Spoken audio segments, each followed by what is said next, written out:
গাছগুলোর প্রতিও কোনো যত্ন হচ্ছে না। বেশ কিছুদিন থেকে এদের অবস্থা এতটাই খারাপ হয়ে আছে, আপনাদের তো এর আগেও ব্লগে অনেকবার বলেছি। তো কি করব, এখন কিছু করার নেই।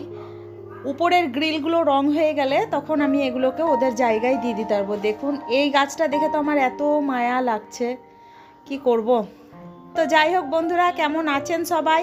আশা করছি সবাই খুব ভালো আছেন এবং আমরাও ভালো আছি। তো চলুন বন্ধুরা, আপনাদের নিয়ে আবার আজকে একটা নতুন ব্লগ শুরু করলাম। আর আগের দিন তো আপনাদের কথা দিয়েছিলাম যে পরের দিন থেকে একদম ব্লগ শেয়ার করবই। তো যেই কথা সেই কাজ, আজকে ব্লগ নিয়ে হাজির হয়েছি। শেষ পর্যন্ত দেখতে থাকুন, আশা করছি আপনাদের ভালো লাগবে। ও হ্যাঁ, প্রথমে আপনাদের একটা কথা বলে রাখি, এই যে চাটা খাওয়ার পর আমি ছাদে যাব, বেশ কিছুক্ষণ আপনাদের সঙ্গে কথা বলার পর আমার যে ভাঙাচোরা চেহারা, সেই চেহারাটা নিয়ে আপনাদের সামনে আসব। আপনারা কিন্তু হঠাৎ করে ভয় খেয়ে যাবেন না। হ্যাঁ, ঘুম থেকে উঠে উঠেই আপনাদের সামনে এসেছি। এখানে এতগুলো জামা কাপড়ের উপরে গামলা, আর বাইরের অবস্থা চলুন আপনাদের দেখাচ্ছি। আজকে বাইরের যা অবস্থা, এতে আবার আমি অকাজ করে বসে আছি। দেখাচ্ছি আজকের আবহাওয়া যে এরকম হবে, যদি জানতাম তাহলে আমি এই অকাজটা করতাম না। বাবা, দোতলায় উঠতে গিয়ে পুরো জিভ বেরিয়ে যাচ্ছে। ও অবস্থা কি পিকনিক করার মতন পরিস্থিতি, জানেন তো।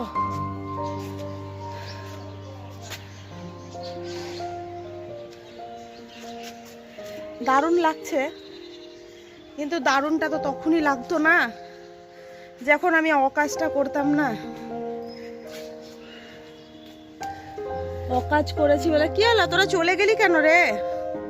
আয় আয়, এই দেখুন আমার অকাজ হচ্ছে এটা আমি কালকে বিকেল বেলায় সার্ফ জলে ভিজিয়ে রেখেছি। আমি জানি না ওটার কি পরিস্থিতি হবে। এখন তো কষ্ট করে না হয় আমি কাঁচা ধোয়া করব, কিন্তু আদেও কি ওটা বেঁচে থাকবে? এখন সূর্য মামার যদি আমার উপরে একটু, কি বলবো, আর বলতেও ভালো লাগছে না। কারণ আজ যা পরিস্থিতি দেখছি, আদেও সূর্য মামা উঠবে কিনা বলে আমার মনে হচ্ছে না। যাই হোক,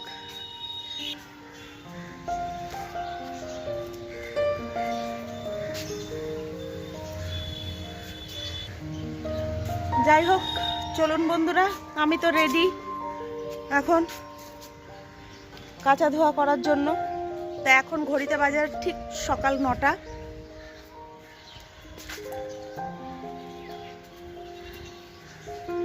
কি সাহস নিয়ে যে ব্ল্যাঙ্কেটটা কাচবো ওটাই ভেবে পাচ্ছি না। বাড়িতে কাজ চলছে, জানেন পরিস্থিতি ছাদের খুব খারাপ। আর মধ্যে 3-4 দিন ধরে আপনাদের সঙ্গে কোনো রকম ভিডিও কন্টিনিউ করতে পারছি না, কারণ বাড়ির পরিস্থিতি এমনি মিস্ত্রি কাজ বললামই আপনাদের, তার থেকেও বড় খারাপ ছিল। সেটা হয়তো আগের দিন একটা ছোট্ট ব্লগে আপনাদের সামনে পোস্ট করে দিয়েছি, আপনারা দেখতেই পেয়েছেন বা মানে জানতে পেরেছেন। ওই যে আমার যা এবং ভাগনা দুজন দুদিকে ভর্তি, একজন নার্সিংহোমে ছিল, সে তো ছুটি হয়ে বাড়ি গেছে। যা এখন হসপিটালে আছে, ওর দেখি কবে ছুটি হয়। ঠিক আছে বন্ধুরা, চলুন ওটার তো এখন কাজ করি, দেখি ওটাকে কাঁচা ধোয়া করে মেলে দিই, যা হয় হবে। ধুর, আর ভালো লাগছে না গো।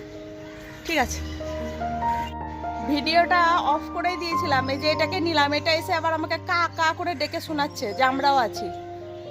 তো যাই হোক, কি বলছিলাম, বলতে গিয়ে আবার ভুলে গেলাম। কিছু একটা বলছিলাম।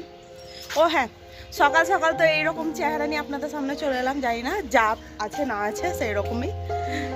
আর কয়েকজন আমার ওই উপরের ছাদটায় বসে, দেখুন দেখতে পাচ্ছেন, ওই দেখুন চলে গেল বদমাশগুলো। আয় আয় আয় আয় আয়, আর আসবে না ওরা। এমনি আমি দেখেছি পশু পাখি হাতে ওই ক্যামেরা মোবাইল এসব দেখলে ভয় পায়। ঠিক আছে চলুন।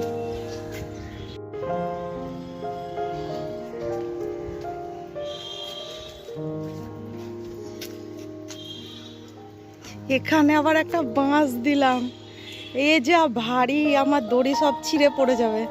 দিয়ে বাঁশটা দিয়ে এখন জল ঝরতে দিয়েছি। সূর্য মামা দু একবার দেখা দিল, দেখা দিয়ে আবার চলে গেল। যাই হোক, দেখা যাক, সৃষ্টিকর্তার যেটাই আদেশ থাকবে সেটাই হবে, কিছু করার নাই। নিচে পালাই, একটু চা খাবো। চা খেয়েছি জানেন তো আগে, তবুও আরেকবার চা খেতেই হবে। ওই যে শীতকাল না, এখন যত পারো চা খাও, কফি খাও। ঠিক আছে, যদিও বা শরীরের পক্ষে অনেক ক্ষতিকর হচ্ছে। এগুলো দেখি আজকে যদি পারি তো এগুলো কাঁচা ধোয়ার ব্যবস্থা করব, না হলে থাকবে।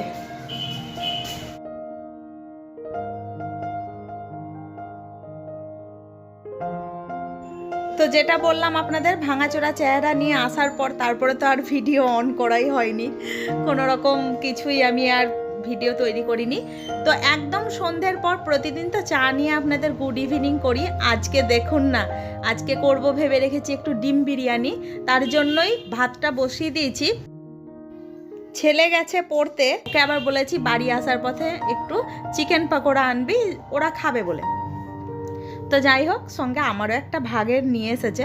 তো প্রতিদিনের মতন পুরনো রিকোয়েস্ট আবারও করে নিই যে আজকের ভিডিও দেখে যদি কিছু ভালো লাগে প্লিজ বন্ধুরা একটা লাইক করবেন। আপনাদের একটা লাইক আমাকে কিন্তু পরবর্তী ভিডিও তৈরি করতে অনেক অনেক অনেকটাই মোটিভেট করে। আর আমার যেসব বন্ধুরা আমার ভিডিও দেখছেন এবং আমার চ্যানেলটিকে সাবস্ক্রাইব করেছেন, আপনাদের জানাই অসংখ্য অসংখ্য ধন্যবাদ। আরও একটা কথা, যেসব বন্ধুরা সাবস্ক্রাইব করেননি অথচ ভিডিওটা দেখছেন, আপনাদেরও জানাই, মন থেকে বলছি, একদম অসংখ্য অসংখ্য ধন্যবাদ। এখানে গোটা গোটা আলু একটু গায়ে কাটা দাগ দিয়ে দিয়েছি, আর দিয়ে দিলাম লবণ, কেশরের যে রং, কাঁচা লঙ্কা, আর সঙ্গে একটু লেবুর রস। এই দিয়ে আলুটা একটু সেদ্ধ করে নেব। সেদ্ধ করার পর হালকা ফ্রাই করে ডিমের সঙ্গে দিয়ে দেব, ব্যাস। আমার ভিডিও আপনাদের কেমন লাগছে আমি তো জানি না, যদি আপনাদের কাছে সময় থাকে তো অবশ্যই একটু কমেন্ট করে জানাবেন যে ভিডিওগুলো দেখতে আপনাদের কেমন লাগছে।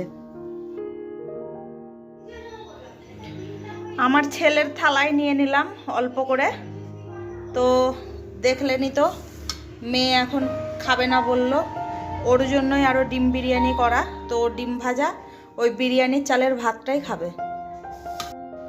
আজ আর ভিডিওটা কন্টিনিউ করতে পারলাম না। ভালো থাকবেন, সুস্থ থাকবেন, আসছি আমি পরের দিন।